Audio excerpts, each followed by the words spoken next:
বিশ্বজুড়ে চলছে কৃত্রিম বুদ্ধিমত্তার জয় জয়কার।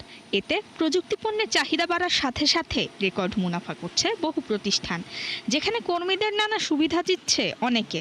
তার মধ্যে অন্যতম দক্ষিণ কোরিয়ার বহুজাতিক সেমিকন্ডাক্টর প্রতিষ্ঠান এসকে হাইনিক্স। সিদ্ধান্ত নেয় মুনাফার 10% কর্মীদের মাঝে বিতরণের। হাইনিক্সের এমন সিদ্ধান্তে অসন্তোষ দেখা দেয় বৈশ্বিক প্রযুক্তি জায়ান্ট স্যামসাং এর কর্মীদের মাঝে।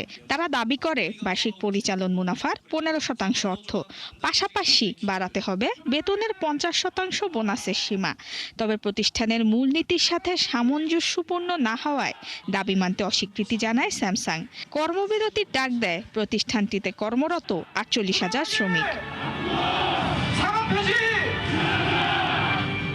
স্যামসাং এর ভাষ্য অনুযায়ী মুনাফার পেছনে সব বিভাগের অবদান সমান নয়, তাই সব কর্মীকে একই হারে বোনাস দেয়া নীতির পরিপন্থী।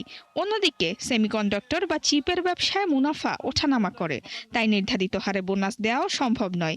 এতেই বেঁকে বসেন কর্মীরা, দাবি আদায়ে অনড় থাকেন তারা। দক্ষিণ কোরিয়ার মোট রপ্তানির 25%ই আসে স্যামসাং এর হাত ধরে।